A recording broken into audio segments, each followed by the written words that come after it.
Crush लिंबूचे आज आपण लोणचे बनवणार आहोत। अगदी झटपट आहे आणि भरपूर दिवस टिकणारे, अगदी वर्षभर।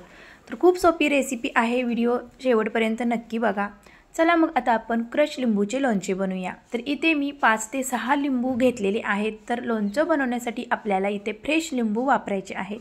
तर इथे मी कोमट पाण्यामध्ये हे लिंबू स्वच्छ धुवून घेतलेली आहेत। आता आपण सुती कापडाने हे चांगले लिंबू पुसून घेऊया। लिंबूमधील पूर्ण पाणी आपण पुसून घ्यायचे आहे, पाण्याचा बिलकुल एकही थेंब राहिला नाही पाहिजे। तर इथे आपण सर्व लिंबू पुसून घेतलेली आहेत। आता आपण लिंबूच्या फोडी करून घेणार आहोत। तर लिंबूमधील जे बिया असतात त्या पूर्ण काढून टाकायच्या आहेत, नाहीतर कडवटपणा लिंबूच्या लोणच्यामध्ये लागतो। तर आपल्याला जेवढ्या छोट्या होतील तेवढ्या आपल्याला फोडी करून घ्यायच्या आहेत। तर अशा पद्धतीने इथे मी सर्व आता लिंबूच्या फोडी करून घेत आहे। तर या लिंबूच्या फोडीच्या आपण मिक्सरमधून बारीक वाटण करून घेणार आहोत। यालाच तर म्हणतात क्रश लिंबूचे लोणचे। तर इथे पाण्याचा बिलकुल एकही थेंब घालायचे नाही, बिना पाण्याचा आपल्याला हे क्रश करून घ्यायचं आहे। तर बघू शकता इथे आपण मस्त अशी पेस्ट बनवली आहे। थोडंसं जाडसर दरदरीत असं ठेवायचं आहे। तर इथे आता आपण प्रमाण बघणार आहोत। तर हे क्रश किती झालेलं आहे ते आपण वाटीने मोजूया।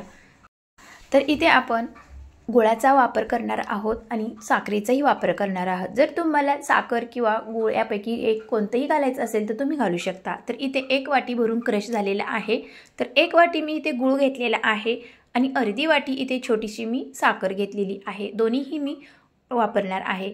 तर आता आपण इथे पॅन घेतलेला आहे। आता पॅनमध्ये क्रश घालूया आणि क्रश घातल्यानंतर इथे गुळ घालायचा आहे आणि गुळ घातल्यानंतर इथे आपण घालणार आहोत साखर। तर गुळ आणि साखरेचं प्रमाण तुम्ही इथे डबल घ्यायचं आहे क्रशपेक्षा, तेव्हाच आपलं हे लोणचं मस्त असं चटपटीत लागेल। थोडासा तुरटपणा येतो कारण की लिंबाची साल आपण इथे बारीक केलेली आहे। जसजसे हे लोणचं मुरल तसतसं तो कडवटपणा निघून जातो। तर अशा पद्धतीने इथे साखर आणि गूळ मेल्ट होत आलेली आहे। कंटिन्यू आपल्याला हे हलवत राहायचं आहे। गूळ आणि साखर मेल्ट झाल्यानंतर यामध्ये आपण घालणार आहोत अद्रकचा किस। तर थोडासा अद्रकचा किस इथे घातलेला आहे, खूप छान फ्लेवर उतरतो लोणच्यामध्ये। नंतर इथे मी वेलची पावडर थोडीशी आणि इथे काळं मीठ घातलेलं आहे। नंतर इथे जिरे पूड घालायची आहे आणि नंतर शेवटी इथे आपण लाल मिरची पावडर घालायची आहे।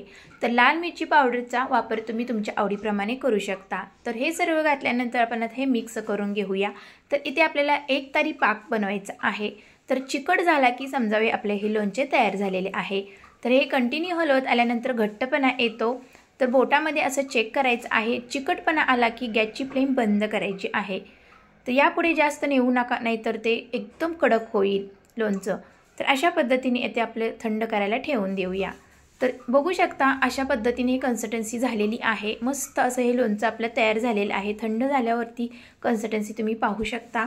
अजून एकदा मी तुम्हाला हातामध्ये बोटामध्ये चेक करून दाखवते। मस्त असं हे चिकट झालेलं आहे। अशा पद्धतीनेच आपल्याला हे लोणचं हवं आहे।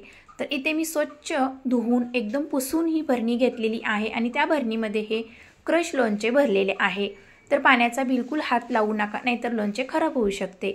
तर अशा पद्धतीने हे झटपट आपलं चटपटीत क्रश लिंबूचे लोणचे तयार झालेले आहे। हे लोणचं तुम्ही वर्षभर खाऊ शकता, भरपूर दिवस टिकते, फक्त इथे पाण्याचा हात लावू नका। तर ही रेसिपी तुम्हाला कशी वाटली? आवडल्यास लाईक, शेअर, सबस्क्राईब करायला विसरू नका। थँक्यू।